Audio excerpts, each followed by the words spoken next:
Good afternoon, AB Ross. Welcome on VH Berries. Hi, Victor. Thank you so much for having me. It's an honor.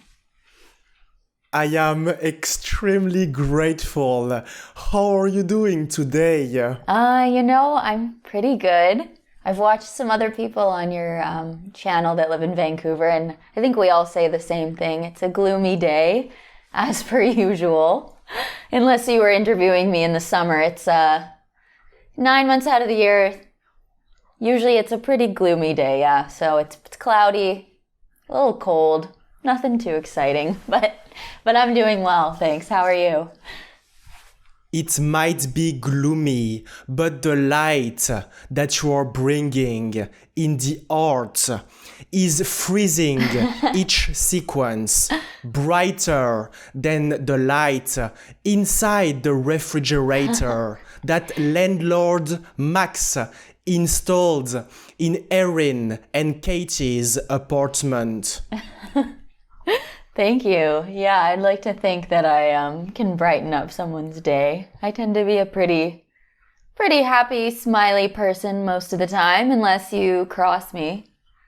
And that's a different story. But yeah, I like to keep a positive attitude. Absolutely, A.B. Ross, and I mentioned a short film called The Freeze, in which there is a specific refrigerators in Katie's and Erin apartment. And I truly believe that this piece of art reveal numerous fragments of your geniuses. Can you tell us a little bit more about it? Wow, I haven't thought about that short in a while, actually. It feels like it was so long ago. I was only 19, so I'm 26 now. So that was 7 years ago. The makeup they put on me was next level. But the best part about that was the fact that I had to wear these massive contact lenses called sclera contact lenses, and they're like this big, like they take up your whole eye. And they didn't know if I was going to be able to do it until I got there. And they said that most people can't do it. And I wear contacts normally. So I was able to put those in my eye. And then I got to put that skill on my resume because it's a special skill. So that was amazing. But filming it, such a long time ago. It was fun. It was definitely fun. Yeah, I was all covered in like white body makeup and face makeup. I was all veiny, like I had been frozen, and I honestly can't remember it well, but it was it was a long time ago, so it was one of my earlier projects, but it was great. It was lots of fun. It was a lot of fun, A.B. Ross, and if I understood correctly, being able to put multiple layers of contact lenses is a skill. Especially when they're that big, because some people can't even put regular contacts in. They just get too squeamish and they can't touch their eyes. So being able to put the big ones in is for like special effects in film is a good skill to have. I haven't used it since, but no, you know what? Maybe that's not true. That's not true. I used contact lenses in Supernatural when I got turned into a werewolf. I don't know if they were quite as big, but they were like heavier duty and thicker than normal ones, and they were yellow. So I got to do that for Supernatural. So it's a great thing to be able to do for more like fantasy, supernatural type of shows or movies. Absolutely, A.B. Ross. This is a useful and essential skill to carry in your pocket. And to come back to that short film called The Freeze, you were playing the character of Erin, who has a roommate, and they discover inside that 1950s fridge a very special creature. Yeah, I'm trying to recall what happens in that film, to be honest with you. I think I get stabbed in the throat. I haven't watched it in ages, but I'm glad you brought it up because I never think about it and then I just forget that I did it. But it's on my IMDb and everything. But you're reminding me, and I'm like, that's kind of funny that I did that. You know, just a random. I haven't done many short films actually at all. That's one of the only ones I've done. So thank you for bringing that back to the forefront of my memory because it's kind of funny. I need to watch it again. You will need to rewatch it. And it also means, A.B. Ross, that you've been and you've made a lot of roads since the freeze, a lot of kilometers, and probably miles to go. I love what you did there. Oh my God. Yeah. Yes, I do have miles to go still, but that book, Miley Cyrus's biography, was very important in my early years of deciding to become an actress. And I used it as basically a how-to manual, which it definitely was not. It was just her own experience, but I didn't know anything about how to become an actor.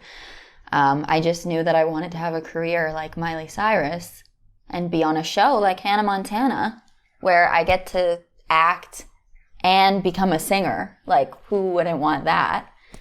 And just, be a Disney Channel star. Like, that's what I wanted when I was like 12, 13, maybe. So I read the book and I was like, okay, so how did she do this? Like, what's the process here? I didn't know I was supposed to get an agent, do auditions, anything like that. So I must have been like 10 at this point, because I got an agent when I was 12 or 13.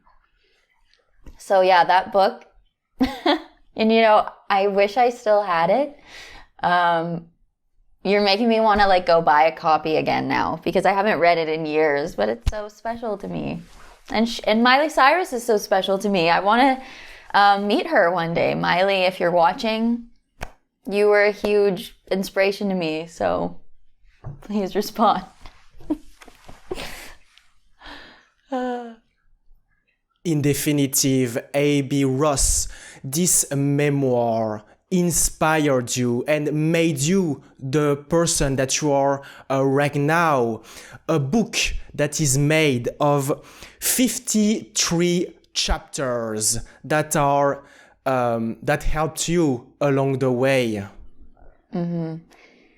Yeah, and it was so long ago. I don't remember a lot of what the book said, but I do remember that she was basically she was the actress that I wanted to be like. So, the first time I acted, which is when I was 8 years old in a theater camp in Calgary when we lived in Alberta. I didn't know I wanted to be an actor until I did this theater camp in the summer that my mom signed me up for. I just remember at the end of the camp, the 1 week camp, where we put on a play that we had to write. I love telling this story. The play was called Amelia the Mermaid. I was Amelia the Mermaid. I was the lead role. After we did that, and we put it on for all our parents, I just remember knowing that I wanted to be an actor, not really wondering if I wanted to or wondering if I should or could. It was just a knowing, that's what I'm going to be. And just for a couple years after that, because no one in my family is in the industry or anything, I was just looking up online how to be an actress, how to be a child star, how to get discovered before I even knew what to do. And somewhere in that time, because I loved Hannah Montana and Miley Cyrus, I bought that book to try to help me and just kind of point me in the right direction. I literally had no idea what to do, and neither did my parents. And I was going on a lot of these websites that promise to make your child a star, Talent Search for Disney. And those are probably definitely scams. And I would upload my profile and my picture and hope to be discovered. But it really wasn't until Well, first I kind of like through a friend, my parents found out about this commercial agent when I was probably 10. During the same, kind of after I read the book, around the same time. I got an agent for commercials. And none of those panned out. I think I auditioned for like 6 commercials. Didn't get any of them. And then my agent dropped me and said I looked too much like a Barbie. So rude. It's just the blonde hair, I guess. I don't know. And then I ended up doing background work for a couple years.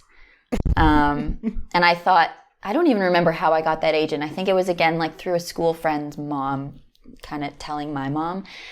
And I thought that was the way to become an actor, was to do background work. And just one day, the director would come up to me and ask me to say some lines. Easy, right? But that did not happen. And then, yeah, it wasn't until I went to a acting and modeling convention that used to be held in Vancouver called Faces West that I got scouted by a talent agent. After I had to do like a cold read of a scene. I had to choose a monologue, and I had to make up a commercial. And the commercial that I made up was about, I remember it was about 5 gum. I don't remember the commercial at all. I don't have it on video. But I guess people liked it, and I got my first agent that way. And then I started doing auditions. And that's how you get started in acting. You don't just, you usually don't just get discovered on the street, but some people do. But I had to, I just start doing auditions, and I was not very good at it at first. My first audition, I didn't know I was supposed to memorize my lines. I was like 12, so I showed up and just read the lines off the page, and then my agent called my mom and said, she needs to memorize her lines next time. So I ended up like kind of getting an acting coach and figuring out how to audition. Well, that's kind of how I got started. But yeah, Miles to Go was very special. This is how you got started, A.B. Ross. And in this memoir called Miles to Go, written by Hilary Lifton and Miley Cyrus, there is a chapter 32, called My Turn. Would you say that if you had to write this My Turn chapter, it would be about Emilia the Mermaid? Oh man. My Turn. I mean, I think My Turn, the My Turn chapter would probably be about my first role. Amelia the Mermaid was my first time acting. I guess Amelia the Mermaid is when I fell in love with acting. And I really did, it was just like that, just that sense of knowing, like that sense of purpose. And I never strayed from that. Since I was 8 years old, I always knew I wanted to be an actor. I never questioned it, I never went to university for anything else. I never had like a solid backup plan. But I would say that My Turn, because once I started auditioning at age like 13, it took me like 2.5 years to finally get a role. I did have braces for most of that time, so I blame it on the braces. Not Invisalign, like actual braces. And I feel like that kind of prevented me from getting some roles, but then finally, like in the summer when I was 15, so that would have been, I'm 26 now, so 11 years ago, I remember I didn't get this one-line role on this show called Emily Owens, MD, that I wanted so badly. I was devastated that I didn't get this one line. I was pinned for it, and I ended up getting told that I looked too much like one of the other characters. I believe it might have been Emily herself. And I just remember sobbing on the couch for hours about this one line. And then in that process, that summer, I was auditioning for a series regular in a Canadian sitcom called Seed. And at that point, I had done my first audition. Her name was Anastasia. She was supposed to be very, like, edgy, kind of punk, like black fishnets and whatever. And I remember when I auditioned for her, I was like, there is no way they would cast me. So whatever, I'll send in a tape. No big deal. And it took about a month to hear back, and to hear back that I got a call back in Vancouver. Even though they were filming in Halifax, they did some callbacks in Vancouver. So yeah, between the audition and the callback, I didn't get this one line. I was so upset. I did the callback, and I remember, this is when auditions were in person, by the way. They're not really like this anymore, but I remember going in and doing it and walking out feeling it just felt right. Something felt right, you know. But I didn't hear back for another month. This was September, I believe, and I got a chemistry read, a screen test, essentially, in Toronto for it. And I was down to the final 2 girls for Anastasia. And I went there, and I did not see this other Anastasia. I read with like 2 of my moms, 2 Janets, 2 Jonathans, my dad, 2 sperm dads, Harry, my sperm donor, 2 everyone. And I was like, where is this other Anastasia? Is it just me? I later found out that after the callback, they knew it was me, but they had another Anastasia there as a backup. If that other Anastasia is watching, I'm sorry. It's happened to me a million times. It's not personal. And then I got told, I never saw her. Apparently she was there after. I got told a couple days later that I got that role. That was my first role. So I would say that was my turn. And I do remember it very vividly. I was coming up the stairs of my high school, leaving. And everything went through my mom, from my agent to my mom at that time, because I was still young.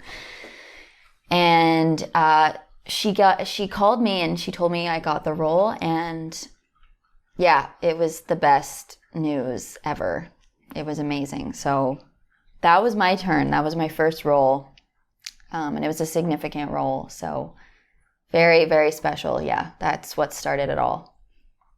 Absolutely, A.B. Ross, this was your real turn. And through your work, I feel that you have a very specific relationship with nature because you grew up near the Glenmore Reservoir or also the Elbow River. Right, sorry. My cat just came into the frame. I did grow up. Close to nature. I grew up. My family's really big into boating, so I grew up on boats. My dad loves boats. We always had a boat. We would always have a different boat. Like sometimes we would have a sailboat. Sometimes we would have a power boat. He's actually a yacht broker now, so he does sell boats for a living. But he didn't really discover that career path until later in life. But yeah, growing up, we visited a lot of the islands off the coast of British Columbia, which are called the Gulf Islands. So we would boat up there, and sometimes we would sleep in the boat, and I hated that because I am a bit of a princess when it comes to travel, and I need a real bed and a real bathroom, and I prefer like a luxury hotel to sleeping on a boat, and it's like rocking back and forth and in the night, and it's just like, no, like I need a hotel. But we spent a lot of time out on the water on boats. I wouldn't really consider myself the biggest nature person. I think I would prefer to live in somewhere like New York. But I did grow up close to, the ocean, living in Vancouver. And I grew up, being able to go to the beach just really easily, swimming in the ocean as a kid all the time, and like skimboarding. I don't do that anymore, but I used to. So yeah, I would say I'm very used to it, and maybe even take it for granted. And if I were to leave Vancouver for a long time, which the longest I've ever left is like 2.5 months, I would definitely probably appreciate it more. What is your take on this city of Calgary, which is a cosmopolitan Alberta city with numerous skyscrapers? Yes, so I did live there when I was 7, 8 years old. We lived there for a couple of years, not in Calgary for 2 years, but we lived in a very small town outside of Calgary for a year called Redwood Meadows. No one really knows about it, but when I say it's near Bragg Creek, some people from Alberta know what that is. It's a very small town. My memories of living there pretty much are like a ton of snow, being cold all the time in the winter. Just having like, I remember like school being canceled because of snow, which does not happen here. I remember the Calgary Stampede. That was fun. I went once. And I remember, we moved into Calgary after a year of living in this small town because the commute from Bragg Creek, Redwood Meadows was to Calgary for my parents' work was long and fairly dangerous in the winter. The highways would get very icy. So we moved into Calgary and we lived really close to a lake that would freeze over in the winter, and we could go skating on that lake and we could go tobogganing and sledding just super easily. It was very snowy. And in Vancouver, you can definitely go sledding and stuff if you go up to the mountain, but there it was like basically in my backyard, which was crazy. And it was just, so snowy. White Christmas guaranteed.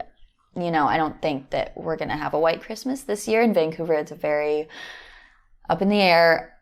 If you're going to have snow on Christmas, usually you don't. So it's different. I definitely prefer living here, though. Calgary is a little too cold for me, and it's not near the ocean. And Vancouver is just more exciting, in my opinion. Absolutely, A.B. Ross, you personally prefer Vancouver, and you just mentioned a very strong word, which is commute, because your journey and adventure has been about moving from Calgary to Vancouver, which represents close to 1,000 kilometers, a distance that can be traveled with 11 days of walking, 3 days of cycling, or probably never on a boat. No, not on a boat. It's interesting you mentioned that because my family, we did drive there when we moved, and we drove back when we moved back. And on the drive back, which took a day, like one night or 2 nights, I'm not really sure. I was so young. It was very snowy, even in Vancouver. There was a huge storm that year, which was like very uncharacteristic. But I remember my parents were having to drive in the snow. And it was very scary for them. And I was so young, I didn't really understand. But we were driving from Calgary back to Vancouver in terrible conditions. And I remember my mom, when she was driving, she was, pretty stressed. And now I understand. I've actually been in a car accident myself on a snowy, icy day. And I learned the hard way what not to do when you're driving in the snow.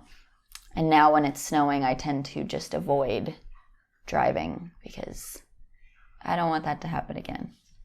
But that's a long commute. And I honestly haven't been back to Calgary since I left. So, oh wait, that is so not true. I went back for a callback for this show a few years ago. For like 3 hours. But other than that, haven't been back. you went back, A.B. Ross, for 3 little hours. And in definitive, moving to Vancouver was a good decision. And I would love to discuss about one of your latest projects in a television series called Riverdale. Can you tell us a little bit more about these experiences? Yes, I would love to. Riverdale, I honestly wanted to be on that show since season 1. I auditioned for Betty, season 1. Actually, I was in Los Angeles at the time when I got the audition, so I did it in person. For Betty, this was November 2015, I guess. And I did a couple more auditions for Betty. They weren't connected. They weren't callbacks or anything. They just were they were taking a while to find her. So that didn't pan out, obviously. Lily is amazing in that role. And then I auditioned for one of the Pussycats, Polly, who's supposed to be older than Betty, and Lily is older than me, so I don't know how that would have worked. And then I auditioned for just so many roles over the years. Evelyn Evernever, played by Zoe de Grand Maison, who is fantastic. I also auditioned for Donna Sweet, who was played by my friend Sarah Desjardins, also great in that role. And then, just over a year ago, I got a call that they were bringing back a character called Midge Klump. What a name, right? Bringing her back, even though she had been killed in season 2. But they were in the 50s now for season 7, and it was another dimension, so it doesn't really matter if your character had previously been dead or alive, because they can just come back. So she was coming back, and the actress that played her previously, who is amazing also, by the way, Amelia, she was unavailable, and also represented by my agent and manager. So just conveniently, they were able to say, hey, how about Abby for this role? And I did have to do a little audition tape, and I ended up doing a couple of her scenes from season 2. So actually, at that time that I got the audition, I didn't know they were going to be in the 50s yet, because my scenes were from season 2. I did that, and it was kind of super last minute, hey, Abby, can you put this tape together by tomorrow? Can you go buy a wig, a brown wig, so they can really see you as this character and a costume? And I was like, okay, because the role was shooting next week. And it was just very last minute, as things are in this industry. And it was October, luckily. It was almost Halloween. So I just went to a Halloween store and got a wig. Actually, I got 2 wigs, one from Amazon that didn't arrive till after, and this one just to see which one would be better. And I did the wig, and I got this cool red leather jacket from a thrift store and this sweater, and I just really tried to look like her. And apparently I was the only one auditioning at the time, because they kind of knew they wanted me, but they wanted to see me read. And I got the call 2 or 3 days later that I got it. And I was just so delighted. I had always wanted to be on the show. So I didn't know how many episodes I was going to be in at the start. It was at least going to be 2. And then they just, when you're a recurring guest star, they usually just kind of, for a network show, they tell you as you go, okay, you're going to be in this one, and then this one, and then this one. Because they're still, writing it as they're kind of going. When it's a 20-episode season, they don't always have all the episodes written at the very start. So I ended up doing 14 episodes, and we were in the 50s.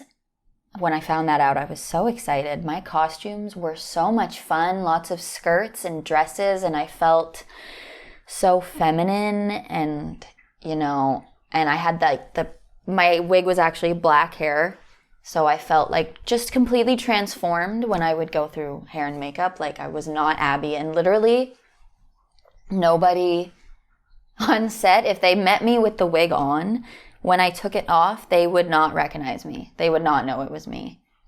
It would be I'd be hi, and they'd be Oh, and just by my voice, they would know it was me. But I look like a completely different person as Midge with that wig on, and which is fun because then you really like you step on a set and you really become that character. And then when you're done, and I like taking off the wig was like taking her off, and then I would go home and it was like it's just we were so different, and I love being able to transform. I love it, the fact that lots of people didn't know that was me. Like if they had, like vice versa, if they met me without the wig, and then I put the wig on and I got on set, they would not know it was the same person.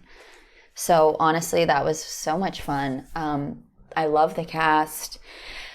I met a couple other newbies for season 7, Nick Barish and Carl Walcott. We all started on the same day. We were all new to season 7 and we bonded over that. And then a couple other cast members, Moses and Daniel, had been brought back from previous seasons. And then of course the main cast were all lovely and just so talented. I really admire their work ethic, just doing what they do, doing these long hours, these long weeks for 10 months of the year for the past 7 years. It was really admirable, and I had a lot of fun working on that show. I can feel, A.B. Ross, the emotion when you are describing those weeks and months on the set of Riverdale. And you actually mentioned Zoé de Grand Maison. And I actually recorded a conversation with her 2 days ago. So what? Everything is very connected. Wow, I didn't know that. I watched your interview with Sydney Scotia, who I worked with on Some Assembly Required, and I thought that was a funny connection. I didn't know that you interviewed Zoe. I loved working with her. I didn't get to do many episodes with her because our characters weren't super intertwined, but there was one episode where she was mean to my character. She told the whole school one of my secrets, and I'll let viewers watch the show to find out what that was. Unless you want me to say. But her character is very mean, but she is very nice in person. She is a lovely, lovely human. So she definitely also transforms for that role. In definitive, A.B. Ross, the character portrayed by Zoé de Grand Maison, was mean to Midge Klump, which is the name of your character. And there is, as you just mentioned, some very strong costumes that are bringing the audience back into the 50s with the wigs. And now, after the contact lenses, you can write that down on your experiences, the ability to put wigs. Yeah, I was really good at wearing that wig. I mean, sometimes I had to wear that wig for 15 hours straight, maybe usually more closer to 12. But it does start to get very hot and itchy after a while. And they really like clamp it in there tightly so that it doesn't fall off. And they clamp it here and here, and you start to get like kind of itchy, and you want to take it off. And then the best feeling in the world is at the end of the day when they take off your wig and they give you a little scalp massage. If they they wouldn't do that every time, but when they did have the time. After wearing a wig for that long, getting a scalp massage is the best feeling ever. You're just like, and you're like running your hands through your scalp, and you're like, I'm so free. But yeah, I rocked that wig for sure. Even though I'm naturally blonde, it somehow the black hair worked. I think because of my eyes, perhaps, but it worked. I'm so happy it worked. You had the power to revive an entire character, and this character named Midge Klump, I actually find out that this first name is a Greek retro chic name that has its peak in the 50s. This is a complete match. Wow. Yeah, I always thought it was an odd name. I didn't do too much research about the name itself. But I did watch. What I did do is I watched every single episode of the series up until season 7. From the time that I booked the role to, I think it took me a couple months. I watched every single episode. I don't know how many that is. Like 20 episodes a season, 6 seasons. 100 and something? Not very good at math. Over 120 episodes. I watched them. And I am so glad I did, because then I just knew everything. And, you know, even though each season has different storylines, I just felt so prepared, and just I knew all the kind of like references that were made, and I knew characters' relationships to each other and past relationships and friendships. And I'm just the type of actor that is really big on research and preparation for every role and every audition even. So I did that, and I got to see what happened with Midge in season 2. Little scandalous between her and Fangs and her and Moose. And we definitely picked up on that storyline in season 7. Her and Fangs, if you've watched the show, were an item. And in season 2, basically, like before she gets killed, she's caught in the dressing room with Fangs, even though Moose is her boyfriend. So, very, very scandalous. Very scandalous. And in conclusion, A.B. Ross, how do you visualize the many miles ahead? Oh my goodness. You know, it was tough with the strike happening. I'm glad the strike happened. Obviously, I was in full support. Things were a little slower, so I'm excited. I'm excited for things to be picking up again. They're already picking up. I've been getting a lot of auditions, and what I see for myself really is I would love to do a mini series. I'd love to do an HBO series. I would love to do something really dark. I would love to do something very serious, something maybe like a whodunit. What comes to mind is something like Sharp Objects. What's that one with Nicole Kidman? Oh my God, I can't remember the name. I was just thinking about Sydney Sweeney the other day, because I get told that I look like her a lot. And I love her career. I love her career trajectory. I've been kind of following her career since she got her role on The Handmaid's Tale that I auditioned for. I was like, who's this girl? I mean, Euphoria would be like my dream kind of show, 100%. I love that show. But I would also really love to do feature films, like really good stories. I want to tell really good stories. I love comedy. I love doing comedy, but drama is probably where my heart is ultimately, where I just, I want to tell really moving, impactful stories that, you know, make people think or make people just feel very deeply, contemplate life, you know, leave them kind of thinking about something for days. I would love to do projects like that. Drama and Donor XC3000 is where your heart is. Thank you very much, A.B. Ross. Thank you so much, Victor. This was so much fun. Thank you for having me. Thank you for your questions and all the things you brought up that I had not thought about recently. It was a blast.